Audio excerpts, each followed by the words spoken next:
वर्णिवेशरमणीय दर्शनम मंदहासरु चिराननाम्बुजं पूजितं सुरु नरोत्तमैर्मुदा धर्मनंदनमहं विचिन्तये। असतो मा षड्गमय तमसो मा ज्योतिर्गमय मृत्युर्मा अमृतं गमय। ओम शांति शांति शांति। अस्मद्गुरु समारंभां नाथयामुन मध्यमां लक्ष्मी वल्लभ पर्यंतां वंदे गुरु परंपरा। આજની જ્ઞાન સભામાં પધારનારા બધા જ ભગવદ્ ભક્તોને વેદાંતાચાર્ય, પુરાણ ઇતિહાસાચાર્ય, એમએ ફિલોસોફી શાસ્ત્રી રાકેશભાઈના હેતપૂર્વક જય સ્વામિનારાયણ. ભક્તો, આજની આ જ્ઞાન સભાની અંદર આપણે બધા ભગવાનના ભક્તની સેવા કરવાથી ભગવાન અતિશય પ્રસન્ન થાય છે એ વિષય પર થોડી વાત શ્રવણ કરશું. બધા જ શ્રોતાગણોમાં પ્રવચન એકાગ્ર મને કરીને શ્રવણ કરે. તો ભગવાન સ્વામિનારાયણ પોતાના વચનામૃતોમાં ગધડા મધ્ય 63માં વચનામૃતમાં કહે છે કે જીવને બળ પામવાને અર્થે ભગવાનને ભગવાનના ભક્તની સેવા બરાબર બીજો કોઈ ઉપાય નથી. અને એ જ વચનામૃતમાં અંતે પણ ભગવાન સ્વામિનારાયણ કહે છે કે જેને પોતાના જીવને બળવાન કરવો હોય તેને તો ભગવાન કે ભગવાનના ભક્તને મન કર્મ વચને શુદ્ધ ભાવે કરીને સેવવા. આ પ્રમાણે ભગવાન સ્વામિનારાયણ પોતાના સ્વમુખે કહે છે કે જે પણ કોઈક જીવાત્માને પોતાના જીવને ભક્તિ માર્ગમાં અતિશય બળવાન કરવો હોય તો એણે ભગવાનને ભગવાનના ભક્તની સેવા કરવી જોઈએ. કેવલ ને કેવલ સેવા કરવા માત્રથી જ એ જીવાત્માનો જીવ જે છે એ ભક્તિ માર્ગમાં અતિશય બળવાન થઈ જશે. ભગવાન શ્રી કૃષ્ણ મહાભારતના અશ્વમેધિક પર્વ વૈષ્ણવ ધર્મ પર્વ અધ્યાય 92માં પોતાના સ્વમુખે કહે છે કે મમ ભક્તસ્ય ભક્તેષુ પ્રીતિર અભ્યધિકા મમ તસ્માન મદ ભક્ત ભક્તાશ્ચ પૂજનીયા વિશેષતઃ.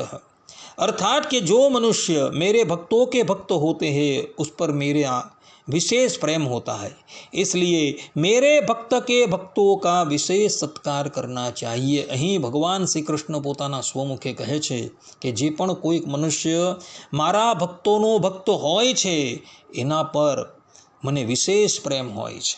આ સંબંધની અંદર ભગવાન શ્રી રામના કનિષ્ઠ ભ્રાતા શત્રુઘ્ન દ્રષ્ટાંતરૂપ છે.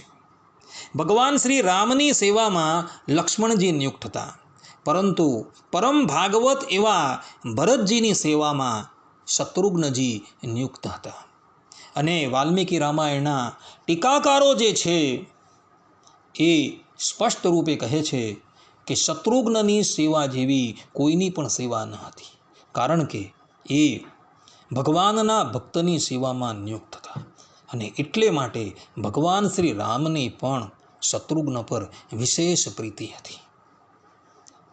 સ્વામિનારાયણ સંપ્રદાયના ભગવાન સ્વામિનારાયણના આશ્રિત એવા જૂનાગઢના દિવાન અને પંચાળાના રાજા ઝીણાભાઈ પણ આમાં દ્રષ્ટાંતરૂપ છે કે જેઓએ કમળસિંહ વાંઝાની ખૂબ સેવા કરી હતી, જેને લઈને ભગવાન શ્રી હરિની પણ ઝીણાભાઈ પર અત્યંત પ્રીતિ થઈ હતી. વાત એવી હતી કે એક દિવસ ઝીણાભાઈ માંગરોળ પધાર્યા, ત્યારે એમને માંગરોળમાં રહેતા કોઈક ભક્તના મુખ થકી એવા સમાચાર પ્રાપ્ત થયા કે કમળસિંહ વાંઝા અત્યંત બીમાર છે, એમની સેવા કરનાર કોઈ નથી. ઝીણાભાઈ શીઘ્રાતિ શીઘ્ર કમળસિંહ વાંઝાના ઘરે આવે છે. આવીને જુએ છે તો કમળસિંહ વાંઝા અત્યંત દયનીય અવસ્થામાં સૂતેલા આવે છે. ઝીણાભાઈને જોતા કમળસિંહ વાંઝાના નેત્ર ભરાયા આવે છે. ત્યારબાદ ઝીણાભાઈ કમળસિંહ વાંઝાના સગા સંબંધીઓને કહે છે કે અમે કમળસિંહ વાંઝાને અમારા ઘરે લઈ જઈએ તો તમને કોઈ સમસ્યા તો નથી ને? ત્યારે એના ઘરના સંબંધીઓ કહે છે કે ભલે તમે લઈ જાઓ, અમારે કોઈ વાંધો નથી, અમારે તો એની કોઈ જરૂર જ નથી.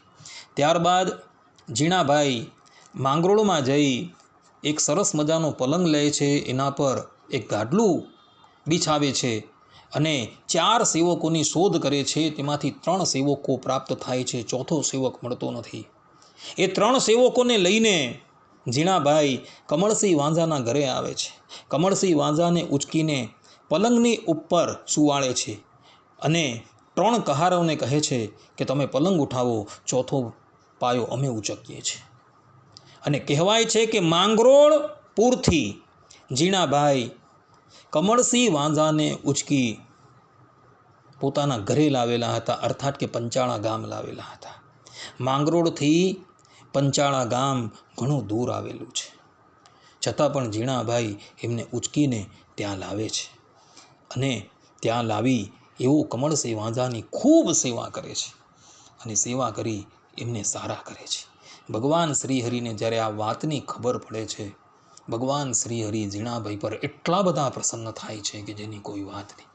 અને જ્યારે જીણાબાઈનો અંતકાળ હોય છે ત્યારે ભગવાન શ્રીહરિ જીણાબાઈને દર્શન આપવા માટે આવે છે. ભગવાન શ્રીહરિને આવેલા જોઈ જીણાભાઈ અત્યંત પ્રસન્ન થાય છે અને ભગવાન શ્રીહરિની મૂર્તિમાં દ્રષ્ટિ સ્થિર કરી એમના દર્શન કરતાં કરતાં પોતાના દેહનો ત્યાગ કરે છે. દેહના ત્યાગ કર્યા બાદ જીણાભાઈની નનામી ઉપાડવાનો સમય આવે છે ત્યારે નનામીને એક કાંદો ભગવાન સ્વામિનારાયણ આપે છે. તે સમયે જૂનાગઢની અંદર રહેતા બધા લોકો કહે છે કે પ્રભુ આ શું કરી રહ્યા છો? અરે ભગવાન શ્રીહરિ કહે છે કે જીણાભાઈનું ઋણ અમારા પર છે. એમણે અમારા ભક્ત એવા કમળસિંહ વાંઝાની ખૂબ સેવા કરી હતી. એવો એને ઉચકીને પોતાના ઘરે લઈ ગયા હતા. એનું ઋણ ચૂકવવાને અર્થે હું આજે જીણાભાઈને કાંધ આપીશ. આ પ્રમાણે ભક્તો ભગવાન શ્રીહરિએ પોતાના જીવનની અંદર કેવલ ને કેવલ જીણાભાઈને જ કાંધ આપેલી હતી. બીજા કોઈને કાંધ ભગવાન શ્રીહરિએ આપેલી નથી. એનું કારણ એ જ હતું કે જીણાભાઈએ કમળસિંહ વાંઝાની ખૂબ સેવા કરેલી હતી અને એને લઈને ભગવાન શ્રીહરિ એના પર અત્યંત પ્રસન્ન થયા હતા. માટે ભક્તો, તમારે પણ જો ભગવાનના રાજીપાથી યુક્ત થવું હોય, ભગવાનની પ્રસન્નતા પ્રાપ્ત કરવી હોય તો એના ભક્તની સેવા કરજો. એના ભક્તની સેવા કરવા માત્રથી ભગવાન શ્રીહરિ તમારા પર અત્યંત પ્રસન્ન થશે. આ વાત ભગવાન શ્રી કૃષ્ણએ મહાભારતના આશ્વમેધિક પર્વ વૈષ્ણવ ધર્મ પર્વ અધ્યાય 92માં કહેલી છે ને ભગવાન સ્વામિનારાયણે પોતાના વચનામૃત ગધડા મધ્ય 63ના વચનામૃતમાં કહેલી છે. માટે ભક્તો, ભગવાનના ભક્તની સેવા અવશ્ય કરજો. આટલું કહીને હું મારા પ્રવચનને વિરામ આપું છું. સર્વે સંતુ નિરામયઃ, સર્વે સુખીનો ભવંતુ, સર્વભદ્રાણિ પશ્યન્તુ, મા કશ્ચિદ દુઃખ ભાગ ભવેદ અસ્તુ. જય સ્વામિનારાયણ.